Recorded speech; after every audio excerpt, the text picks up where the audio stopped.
Hi, I'm Donna Jordan from Jordan Fabrics. Today I'm going to officially start my holiday sewing. Every year when the weather warms up, I spend a lot of time outside, and I don't realize until fall days come and it starts to get a little bit colder that I haven't left enough time to get all of my holiday sewing done. So even though it's only June right now, I'm going to get started now so I can have everything done ahead of time and enjoy the holidays a lot more. Now, Halloween is the first big holiday that I like to decorate for. So I'm going to make this table topper called Spellbound. This is a pattern written by Deb Grogan from the Quilt Factory. And I'm going to try to show you all of the steps so that if you want to make one for your house, you can follow along with me.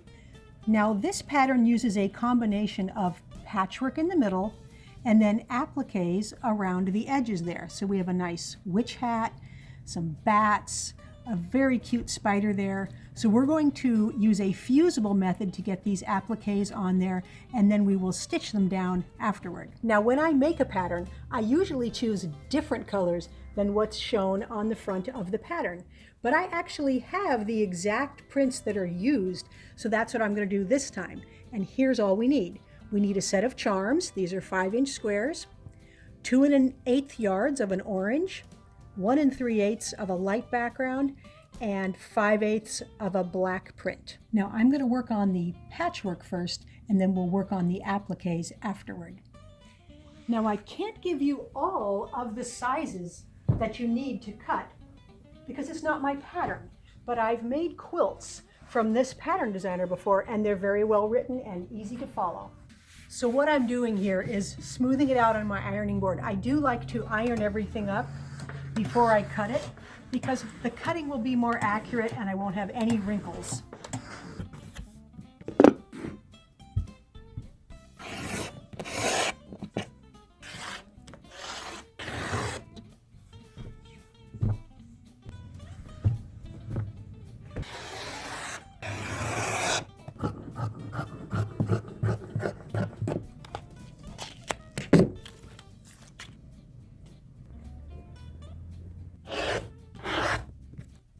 So everything is cut out except for the appliques, which we're going to do a little bit later using some paper and some fusible.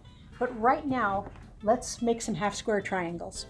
To make the half square triangles, we're going to mark the back side of all of these background squares. So I like to use a pencil and just make a light line right across the back side from corner to corner. Now we're just going to take a dark square and one of these lights that's drawn on, put them right sides together and stitch a 1/4 inch away from that line on each side.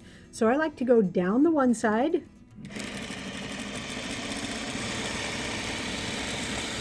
and then just flip it around and go down the other side.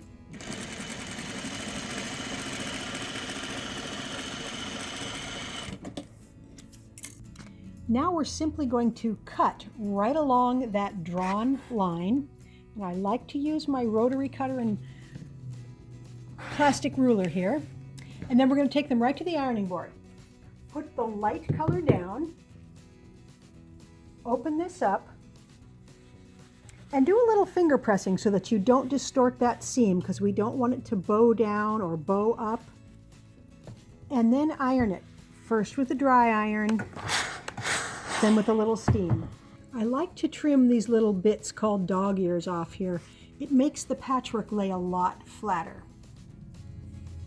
So now we can make some patchwork units with our half square triangles and some of the plain squares that we cut out earlier. So the first one we're going to do takes one plain square and 8 of these guys, and it's basically a little 9 patch. So we're going to need 4 of those units. The next one we're going to need looks like this. And we're also going to need 4 of these units. The last thing we need is just made with these small triangles, and there's just going to be 1 block, and it's going to go in the very center of the quilt. Now there's no special matching to get these sewn together. Just make the 3 rows and then sew those rows together. Same thing here, I'll probably make 2 rows, sew the rows together, and over here, sew this half, and then sew the two halves together. So I'm going to go ahead and get those stitched up really quick. Now we can put together the whole center of the quilt. So this goes in the middle. These go around 4 sides of it. And then these will fit in each corner. And the only thing I might do is trade around a little bit. If I happen to get the same print right next to itself, I could trade this corner with that one, but otherwise, looks pretty good actually. I'm just going to sew it all together. Here's the whole center of the quilt, but of course it's not going to be square like this. It's going to be turned on the diagonal, and then these triangles and this square are going to make up that corner. So these 3 will get sewn together, and then you could sew that right onto the quilt, and that's what the pattern would have you do. Now I am going to make that corner section and applique it first before I put it on the quilt, because I think there's a little less fabric that I have to hold on to while I'm manipulating it to get those appliques stitched down. Let me show you how to sew these corners onto this square. It's always a little tricky when you've got triangles and squares. So what you want to do is line up these straight edges here. I'm just going to pin this guy in place so I remember where it goes. And then I'm going to line up these raw edges here and stitch down here.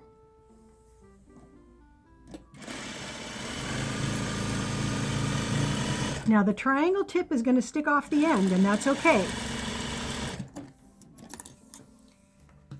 Now this one, we're going to line up these edges here, and then I'm going to flip it over so I can start sewing at that end.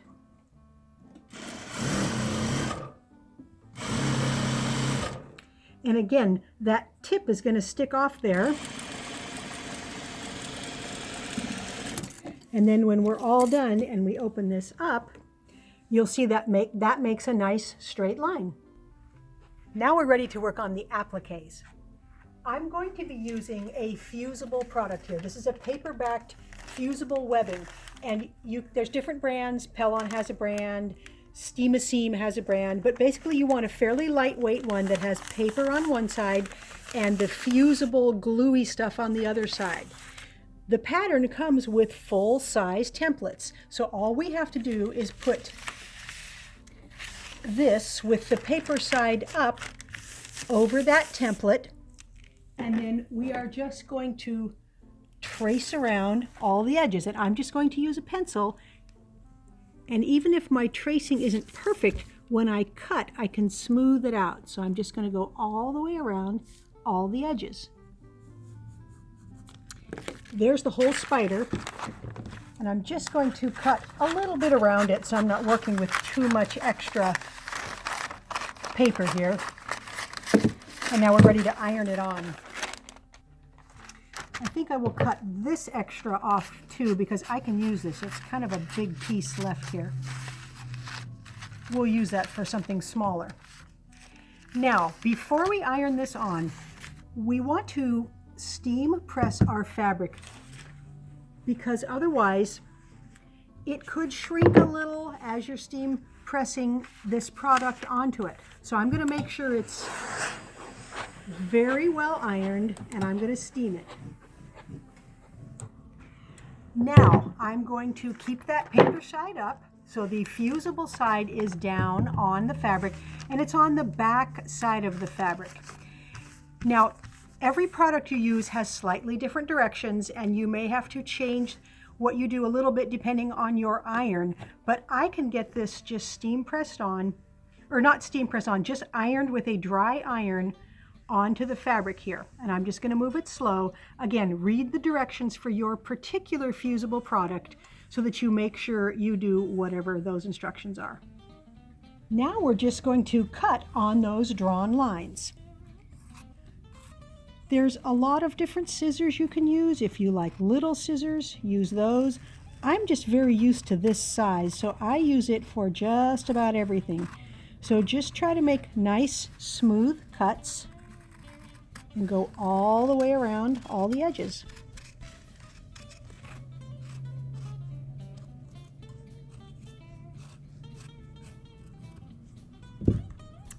Once you have the whole thing cut, you're going to want to peel the paper off of the back here.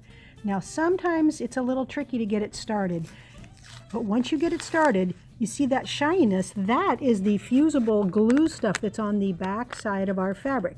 So I'm just going to kind of carefully peel this off of all of these legs here. Well, that was easy. And now this is ready to fuse onto our background. Now if you haven't steam pressed your background, you're going to want to do that also before you put your appliques on. Then we're going to use the pattern as a guide here, and also it comes with a layout sketch to help you put your spider on there. And we're going to put this as close as we can to where it looks like the pattern and is nice and flat.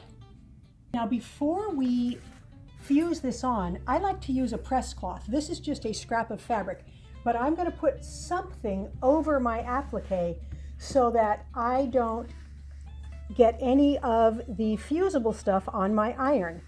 Now I'm going to steam it on and hold it in place.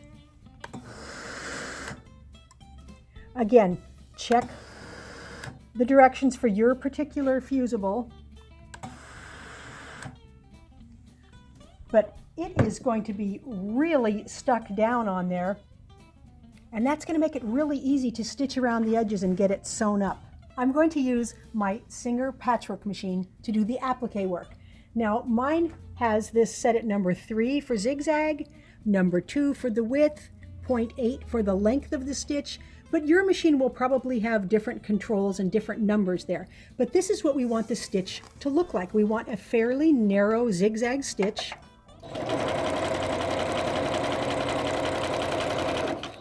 So something like that.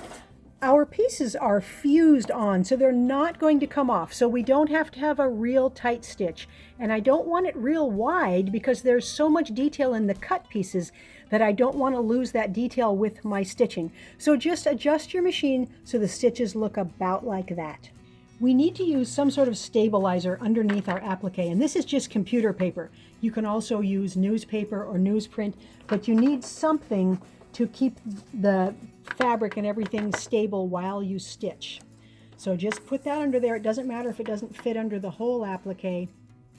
Put your foot down, and then I like to hand feed to see if the outside stitch there is on the outside, and then I'm just going to go.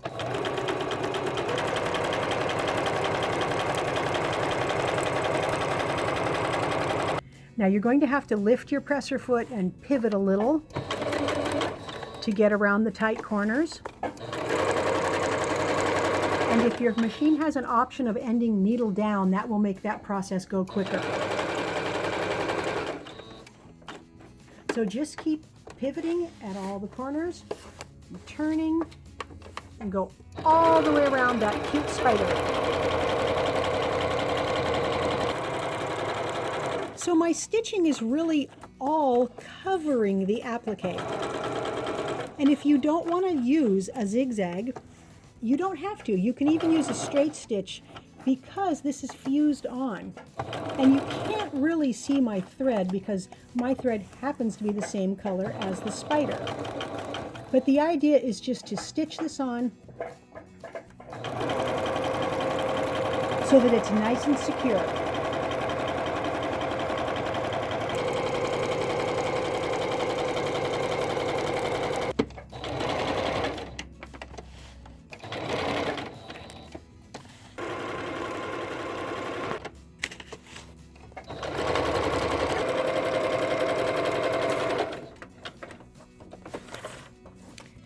Now all we have to do is trim off any black threads and take this paper off the back.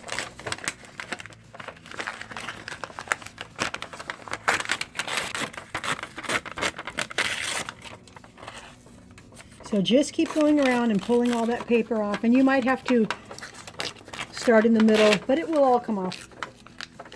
Now the spider has a cute little smile and some eyes and a little web there. So I'm going to draw those on. I'm just going to do it freestyle here. I'm going to use a chalk pencil and draw my eyes and then give him kind of a wiggly smile so he looks happy. And then I think I'll use a silver pen here for the web. It doesn't have to be an exact, I just want to do a real light line. I might do another loop. I made a little practice stitch here for the web, and it's kind of a ziggity-zaggity thing. It's not real even, it's kind of abstract. And so that's what I'm going to do for this part here. I'm still going to use a piece of stabilizing paper, and I'm just going to start right at the intersection here. And just follow that line.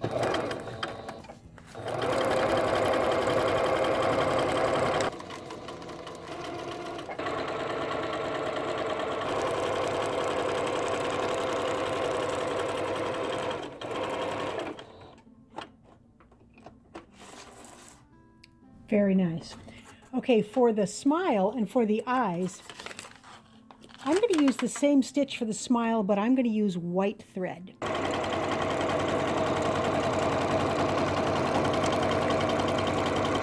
Now for the eye, I'm just going to do a really wide, tight tack stitch. So I'm just going to hold it and keep it from moving very much.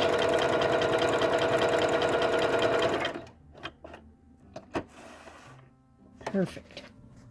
So the spider is all done. The rest of the appliques are done using a similar method. The only difference is on the hat and on the boots, there's a little bit of orange that we're going to cut out. And so right here, that's going to get fused on top of the black. And then I'm going to stitch all around the edges. Then I'm going to load this onto the quilting machine and we'll pick out a quilting pattern. The quilt is on the machine and now we need to pick a thread. So any of these colors will work. We could use gray, black, orange.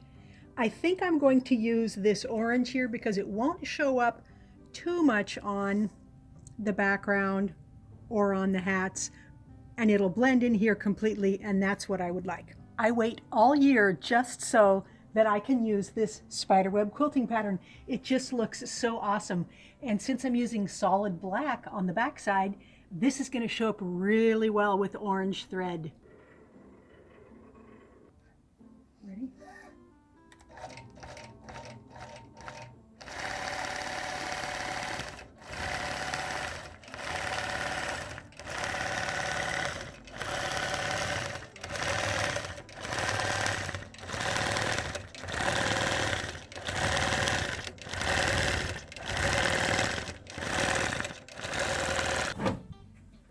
Here's the finished quilt. It's a really nice size. It's 54 inches square, so it's perfect for a wall hanging or a table topper or a picnic blanket. Now you can see the quilting just barely on the top. So if you look closely, you can see some of the spider web stuff there. But on the back side, wow, that orange thread just really shows really well from that back side there. Now, I don't do a lot of applique quilts, and I always wonder why. When I do the appliques, it's a lot of fun. So that witch's hat here, really fun. 3 little bats flying, and these shoes are just darling. Now, anytime you're doing something like this, and you stop stitching, and you're using a decorative stitch, you can't always back tack.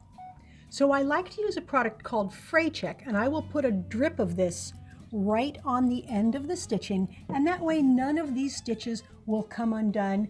And anytime you're not sure around the appliques, if you think it might fray or something, you can use this. It dries clear and it's a great product. I've got the black binding, which matches the back side there. Really a fun project, really satisfying to make.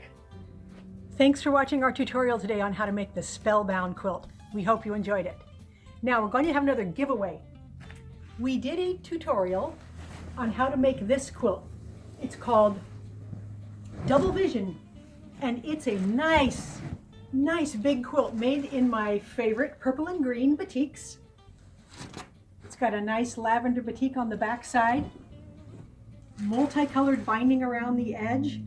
So it's very easy to enter the giveaway. All you have to do is click the link right below this video that says giveaway, and you put in your name and your email address. And remember, we can send this anywhere in the world, and someone's got to win it, so it might as well be you. Now, if you like our tutorials and you want to support us, the best thing you can do is subscribe to our YouTube channel. That would really help us out. Happy quilting!